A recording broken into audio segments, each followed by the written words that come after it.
Welcome to jobs insider. आप सभी का एक बार फिर से स्वागत है हमारे ऑफिशियल यूट्यूब चैनल पर। दोस्तों, आज के इस वीडियो में हम बात करने वाले हैं एमपीपीएससी का जो प्रीलिम्स हुआ है उसके बाद जो मेंस की स्ट्रेटजी है 2024 के एग्ज़ाम की, उसके बारे में।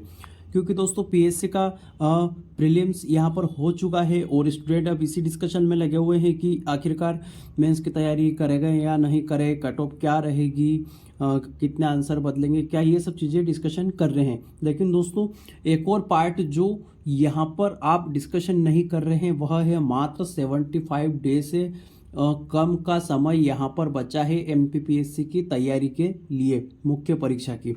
तो दोस्तों पिछली बार भी जो 23 वाला मेंस था, कितने ही तमाम आंदोलन और हुड़दंगबाजी करने के बाद भी आयोग ने यहाँ पर डेट चेंज नहीं करी थी और एग्ज़ाम ली थी, जिससे कई लोगों का पेपर खराब हो गया था, आंदोलन करने वालों का भी।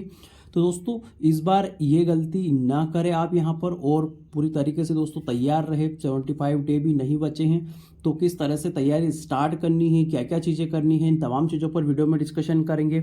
साथियों, अगर आप वीडियो पर आए हैं तो मैं आपसे आग्रह करूंगा कि वीडियो को 10 मिनट समय देकर अंत तक अवश्य देखिएगा, आपको कुछ न कुछ सीखने को अवश्य मिलेगा। साथ ही चैनल को सब्सक्राइब करके बेल आइकन को ऑन कर लीजिए, हमें सपोर्ट अवश्य करिएगा और कमेंट बॉक्स में बताइएगा कि आपकी क्या क्या प्रॉब्लम है। दोस्तों इसके पहले अगर आपने कट ऑफ वाली वीडियो नहीं देखी प्रीलिम्स की, तो कट ऑफ वाली वीडियो आप ज़रूर जाकर देखिएगा, जो आपको हमारे चैनल पर मिल जाएगी। तो चलिए दोस्तों वीडियो को यहाँ पर स्टार्ट करते हैं। दोस्तों पहले प्रीलिम्स की कुछ इम्पोर्टेंट जो चीज़ें हैं यहाँ पर उसको देख लेते हैं, क्या हुआ इस एग्ज़ाम के बारे में अभी तक। तो दोस्तों यहाँ पर लास्ट डेट जो 18 फरवरी थी अप्लाई की, उसके बाद यहाँ पर प्रीलिम्स एग्ज़ाम हो चुका है 23 तारीख को। और डेट ऑफ एग्ज़ाम की बात करें दोस्तों मेंस एग्ज़ाम की, तो 9/9/2024 से 14/9/2024 तक यहाँ पर आपकी एग्ज़ाम रहने वाली है। यानी कि आज से ये एज पर कैलेंडर एमपीपीएससी का जो कैलेंडर डला हुआ है वेबसाइट पर, उसके हिसाब से एकदम एग्जैक्ट बात बैठती है। उसके बाद स्टडी टाइम की बात करें दोस्तों, तो लगभग 75 डेज यहाँ पर आपके पास बचे हुए हैं मुख्य परीक्षा की तैयारी के लिए अभी वर्तमान में। और टोटल पोस्ट की बात करें तो सिर्फ 110 पोस्ट आपके पास में है, यानी कि यहाँ पर सिर्फ 110 पद ही आपके लिए अब यहाँ पर मुख्य परीक्षा में और रहने वाले हैं। हालांकि आगे क्या वृद्धि वगैरह होगी इस चीज़ को अभी हम यहाँ पर नहीं बता सकते हैं। उसके बाद दोस्तों प्रीलिम्स के एक बार कट ऑफ पर हाईलाइट देख लीजिए आप। लास्ट ईयर के 18 में 69 रहा था दोस्तों, 19 में 77, 20 में 70, 21 में 77 और 22 में 80 और 23 में भी यहाँ पर 80 प्लस ही रहा था। और इस बार भी यहाँ पर 80 प्लस ही रहने वाला है डेफिनेटली, इसमें कोई डाउट यहाँ पर नहीं है।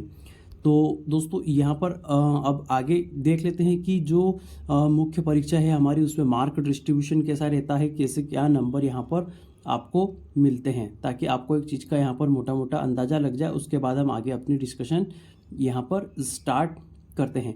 देखिए दोस्तों यहाँ पर मुख्य परीक्षा में अलग अलग पेपर होते हैं। यहाँ पर GS 1 का पेपर होता है जो 300 नंबर का होता है। GS 2 यानी कि सामान्य अध्ययन का दूसरा पेपर वो भी 300 का, और सामान्य अध्ययन का तीसरा पेपर भी 300 नंबर का होता है। उसके बाद एथिक्स का पेपर होता है दोस्तों, जिसमें आपके गुणों की पहचान की जाती है कि क्या वास्तव में आप में अधिकारी बनने के गुण है या नहीं। यह पेपर होता है GS 4 जिसे बोलते हैं, जनरल स्टडीज़ 4, 200 नंबर का होता है। उसके बाद हिंदी व्याकरण का पेपर होता है दोस्तों, हिंदी का पेपर होता है सामान्य हिंदी का, जिसमें आपकी छोटी छोटी डेफिनेशन वगैरह सारी चीज़ें पूछी जाती हैं यहाँ पर। उसके बाद निबंध लेखन 100 नंबर का होता है, और अंत में आप अगर मुख्य परीक्षा क्वालिफाई कर लेते हैं तो 175 नंबर का आपका यहाँ पर साक्षात्कार होता है, इंटरव्यू होता है। तो दोस्तों ये चीज़ें यहाँ पर आपको इसलिए बता रहा हूँ ताकि आपको सभी चीज़ों का अंदाज़ा लग जाए। अब कुछ काम की बात है दोस्तों जो सफलता की ओर 100% ले जाएगी आपको। साथ सकारात्मक सोच और दृढ़ इच्छा शक्ति के साथ तैयारी की शुरुआत करना चाहिए कि हाँ, चाहे 110 पद है और चाहे 75 दिन अब बचे हैं, अब अगर मैंने मुख्य प्रारंभिक परीक्षा में अच्छा स्कोर कर लिया है तो मैं अब यहाँ पर मुख्य परीक्षा की बाधा को भी पार कर ही लूँगा।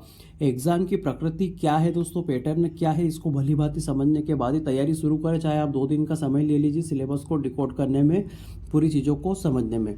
और जो पूर्वाग्रह से ग्रसित पूर्व असफल जो पीएससी पीड़ित लोग दोस्तों 28 बन चुके हैं, उनसे अनावश्यक ज्ञान लेने से परहेज करें। ये लोग आपको कहीं का नहीं छोड़ेंगे, आपका ब्रेन वॉश कर देंगे, इसमें ये नहीं होगा वो नहीं होगा, और इस तरह से आपको पतन की ओर ले जाएंगे। तो इनसे बचने का प्रयास करें।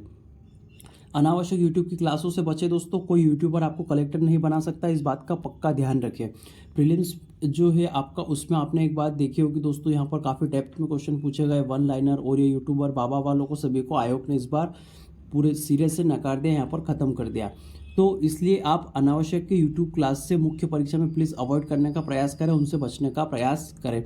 और जो टेलीग्राम पर जो फालतू की पीडीएफ आती रहती हैं उनसे भी बचें। यहाँ पर जो क्विज़ वगैरह चलती रहती हैं उनमें अपना समय व्यर्थ न करें, इनसे कुछ भी भला आपका नहीं होने वाला है डेफिनेटली। दोस्तों, मुख्य परीक्षा ही अंतिम रूप से आपको सफलता दिलवाएगी, इस बात का ध्यान रखें। इंटरव्यू में कितने नंबर मिलेंगे इस चीज़ की गारंटी नहीं है, और यहाँ पर प्रीलिम्स का फाइनल सिलेक्शन में कोई मैटर नहीं है। तो मुख्य परीक्षा ही सर्वे सर्वा है दोस्तों, यही है जो कुछ भी है। और इस वीडियो में दी गई रणनीति से जो हम चर्चा करेंगे उसके लिए आपको किसी कोचिंग क्लासेस की आवश्यकता नहीं है। मैं जो चीज़ें बता रहा हूँ वो अपने खुद की स्ट्रेटजी के बेस पे बता रहा हूँ दोस्तों।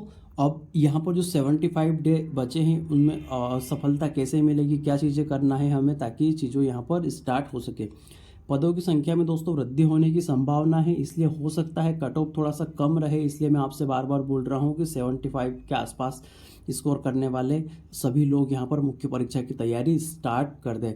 प्रीलिम्स का काम खत्म हो चुका है, अब बिना किसी विलंब के पढ़ना शुरू करें। जो बार बार प्रीलिम्स के आंसर की और कट ऑफ डिस्कशन हो रहा है दोस्तों, उस पर उलझकर समय बर्बाद न करें। एक प्रॉपर टाइम टेबल बनाएं और विधिवत तरीके से तैयारी के साथ समय प्रबंधन का पूरा ध्यान रखें।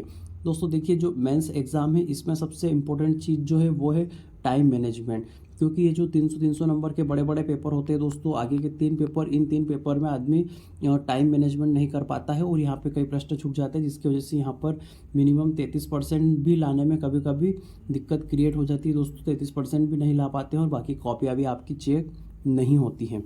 तो मुख्य परीक्षा के लिए अब आपको 75 दिन जो मिले हैं वह भी पर्याप्त नहीं है दोस्तों, बहुत बड़ा सिलेबस है, इसके लिए 75 दिन भी कम है। इसलिए एक एक दिन का सोच समझकर इंतजार करें, हर समय का यूटिलाइज करें, आप बिल्कुल भी समय व्यर्थ यहाँ पर नहीं करना है। परीक्षा में दोस्तों जो पिछले 5 वर्ष में जो प्रश्न पूछे गए हैं यहाँ पर आप 2019 से ही देख लीजिए, 19, 20, 21, 22, 23 के जो प्रश्न हैं 3-4 वर्ष के, उनको अवश्य देखिएगा और उनको अध्ययन करें और परीक्षा की प्रकृति को समझे कि आखिर आयोग पूछना क्या चाह रहा है, क्या चीज़ें यहाँ पर रिपीट होती है, क्या चीज़ें होती है, विशेषकर आगे के 3 पेपर। जितना सिलेबस में दिया है दोस्तों उसके अनुसार ही तैयारी करें, उसके सिलेबस से बाहर कुछ भी नहीं पूछा जाता है, सिलेबस के अंदर ही पूछा जाता है। मध्य प्रदेश सब्जेक्ट जो है दोस्तों इसको प्रायोरिटी बेस पर तैयार करें, क्योंकि प्रीलिम्स में भी यही बेस है और मेंस में भी यही बेस है। यही विषय आपकी सफलता भी सुनिश्चित करेगा दोस्तों। यहाँ पर हर जगह मध्य प्रदेश से चीज़ें पूछी जाएगी और दूसरी चीज़ है कि इंटरव्यू में भी प्रश्न पूछे जाएंगे। और तीसरी बात यहाँ पर ये कि दोस्तों अगर आप किसी प्रश्न का जवाब, जैसे कि आप यहाँ पर कुपोषण पर बात कर रहे हैं, कुपोषण वाला आंसर लिख रहे हैं और अगर इसमें मध्य प्रदेश के आंकड़े इंक्लूड करते हैं कि मध्य प्रदेश की रैंक वर्तमान में इस यहाँ पर सर्वे के अनुसार यह रही है और मध्य प्रदेश का में कुपोषण को दूर हम इस तरीके से कर सकते हैं, तो ये अगर रेफरेंस देंगे दोस्तों आप कुपोषण वाले आंसर में और इसको हाईलाइट करेंगे नीचे लाइन खींच के, तो डेफिनेटली यहाँ पर दूसरों के कंपैरिजन में आपको अच्छे नंबर मिलेंगे, आपकी इमेज अच्छी बनेगी एग्जामिनर के लिए। और दोस्तों यहाँ पर जो 3 पेपर लास्ट के हैं, एथिक्स से 200 नंबर का है, जो हिंदी है 200 नंबर का और जो निबंध लेखन है 100 नंबर का, ये 500 मार्क दोस्तों आप यहाँ पर एक जो आगे के 3 पेपर है उनकी तैयारी के साथ में ही अर्न कर सकते हैं। तो आगे के जो 3 पेपर है दोस्तों उनकी तैयारी तो आप फुल डे करते हैं, लेकिन 2-2 घंटे आप इन तीनों पेपर की तैयारी यहाँ पर तीनों की, मतलब मैं वो ऐसा बोल रहा हूँ कि एक इथिक्स को कर ले पहले स्टार्ट, फिर हिंदी को कर ले और निबंध लेखन की रूपरेखा वगैरह बनाकर इसकी तैयारी स्टार्ट कर दें। तो अगर आप 2-2 घंटे भी रोज इन विषय में को समय देंगे तो आपके तीनों पेपर आसानी से तैयार हो जाएंगे दोस्तों, लेकिन इनको डेली पढ़ना पड़ेगा आपको और ये 3 पेपर ही आपकी पोस्ट का निर्धारण करेंगे। देखिए दोस्तों यहाँ पर जो हिंदी का पेपर है और जो निबंध लेखन का पेपर है, ये इंग्लिश मीडियम वालों को भी दोस्तों हिंदी में लिखना होता है, तो यहाँ पर इंग्लिश मीडियम वाले कहीं ना कहीं पिछड़ जाते हैं। उसके बाद दूसरा है निबंध लेखन में समय कम रहता है, इसमें भी कई लोग फेल हो जाते हैं, 33 नंबर यहाँ पर नहीं ला पाते हैं। तो दोस्तों और जो हिंदी का पेपर है इसमें 170 तक भी स्कोर किया जा सकता है, एथिक्स में 150 तक भी स्कोर किया जा सकता है। तो ये हाईएस्ट स्कोरिंग सब्जेक्ट है दोस्तों और छोटे छोटे सब्जेक्ट हैं, इनमें अगर आप थोड़ा सा ध्यान देंगे तो काफ़ी अच्छा स्कोर कर लेंगे और काफ़ी कम तैयारी में मैं तो बोल रहा हूँ स्पेशल इनकी तैयारी करने की ज़रूरत भी नहीं पड़ेगी आपको। जो 2-3 घंटे डेली समय देंगे आप दोस्तों, उसी में आप इनको तैयार कर लेंगे। काफ़ी छोटे छोटे पेपर है और काफ़ी अच्छे पेपर है दोस्तों, इनमें नंबर अच्छे मिलते हैं। हिंदी में पूरे के से पूरे नंबर मिलते हैं दोस्तों। 3-3 नंबर वाले प्रश्न पूछे जाते हैं। संधि क्या है, गुण संधि की परिभाषा लिखिए, 2 उदाहरण दीजिए, इस तरह से प्रश्न पूछे जाते हैं। तो इस चीज़ का विशेष ध्यान यहाँ पर रखें। और अगली बात दोस्तों, बिलीव यूर सेल्फ, स्वयं पर भरोसा रखें और कम से कम 10 से 12 घंटे आपको डेली समय देना ही देना है दोस्तों। 10 घंटे भी यहाँ पर कम बता रहा हूँ मैं, क्योंकि यहाँ पर 75 डेज से बिलो टाइम बचा है, अब अबव नहीं, इस बात का ध्यान रखें।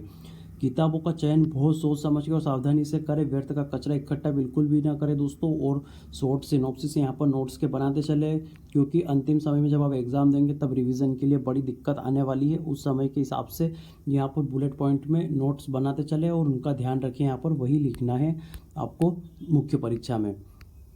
उसके बाद दोस्तों कुछ महत्वपूर्ण बातें जो आपके काम की है। परीक्षा से पूर्व संपूर्ण पाठ्यक्रम को 3 बार अवश्य रिवाइज करना पड़ेगा दोस्तों। चाहे आप 12 घंटे पढ़े, 15 घंटे पढ़े, 18 घंटे पढ़े, ये हम नहीं मानते दोस्तों। आपको अपनी स्ट्रेंथ के हिसाब से 3 बार सिलेबस को रिवाइज करना होगा, तभी जाके आपकी कोई बात बन पाएगी। क्योंकि यहाँ पर एक तो दिक्कत समय की, समय बहुत कम रहता है। उसके बाद आंसर याद आने और आपके सोचने का जो समय है, इतने समय में आपकी एग्ज़ाम ख़त्म हो जाएगी। तो यहाँ पर सोचने के लिए तो समय बिल्कुल भी नहीं है, एकदम रटे हुए जवाब यहाँ पर होने चाहिए। अंतिम 5 वर्ष के प्रश्न पत्रों को आप हल करके जाएं दोस्तों, इस बात का ध्यान रखें। और जो टेक्निकल प्रश्न है जो समझ में नहीं आ रहे हैं, थोड़ी लैंग्वेज हिंदी की कठिन है, उनको इंग्लिश रूपांतरण एक बार देख ले, उसके बाद प्रश्नों को हल करें तो आपको थोड़ी सहूलियत मिलेगी, विशेष रूप से इकोनॉमी और साइंस के क्वेश्चन। उसके बाद अनावश्यक रूप के जो टेस्ट पेपर हैं और ऑनलाइन टेस्ट सीरीज उसको हल करने से बचे। आपको लिमिटेड मात्रा में टेस्ट हल करने हैं, लेकिन व्यवस्थित यहाँ पर टेस्ट पेपर लगाने हैं। बहुत सीमित मात्रा में दोस्तों टेस्ट लगाए। उत्तर को निर्धारित समय एवं निर्धारित सीमा में, निर्धारित शब्द और निर्धारित सीमा में लिखने का प्रयास करें दोस्तों। ये 2 ही चीज़ें आपकी सफलता की कुंजी हैं। अगर 1 लाइन में जवाब पूछा है तो 1 ही लाइन में जवाब देने का प्रयास करें। 3 लाइन में लिखकर समय खराब न करें, नंबर वही आपको मिलेंगे। और समय सीमा का भी विशेषतः यहाँ पर ध्यान रखें। उसके बाद एग्ज़ाम के माहौल के अनुरूप पूरे 2 से 3 घंटे में टेस्ट पेपर का हल करें। जैसे जो पेपर निबंध का है उसमें 2 घंटे समय मिल रहा है तो 2 घंटे के हिसाब से हल करें, और जिसमें 3 घंटे समय मिल रहा है उसको 3 घंटे के हिसाब से प्रॉपर टाइम लगाकर पूरा व्यवस्थित तरीके से हल करें। और किसी अच्छे व्यक्ति से अपने आंसर का मिलान कराएं, आंसर चेक कराएं, और किसी अच्छी संस्था में यहाँ पर आप टेस्ट दें जहाँ पर आपको कंपटीशन का पता चले। पेपर को 2 से 3 राउंड में हल करने का प्रयास करें दोस्तों। कभी कोई प्रश्न छूट जाए तो उनको बाद में भी यहाँ पर ध्यान रखें। हालांकि यह स्ट्रेटजी प्रीलिम्स में ज़्यादा काम करती है, लेकिन फिर भी अगर आपकी लिखने की स्पीड अच्छी है तो इस चीज़ का उपयोग कर सकते हैं। इसमें आपको बेनिफिट डेफिनेटली मिलेगा ही मिलेगा। अंत में एक बात जरूर कहना चाहूँगा दोस्तों, believe yourself, give the best, take the best. ये यूनिवर्सल सिद्धांत है दुनिया का। हर एग्ज़ाम की, हर चीज़ की सफलता का यह सार्वभौमिक सिद्धांत है दोस्तों। आप अपना अच्छा दीजिए, आपको अपने आप ऊपर वाला बेस्ट देने का प्रयास करेगा। तो दोस्तों यहाँ पर छोटे से वीडियो में हमने महत्वपूर्ण चीज़ें समझी यहाँ पर।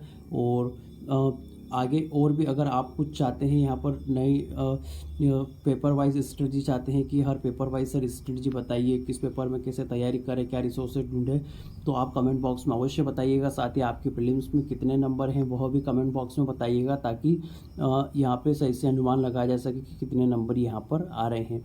तो साथियों वीडियो को यहीं समाप्त करते हैं, आपका ज़्यादा समय नहीं खराब करेंगे और मिलते हैं नए वीडियो में नई किसी स्ट्रेटजी के साथ। तब तक के लिए नमस्कार, धन्यवाद, राम राम।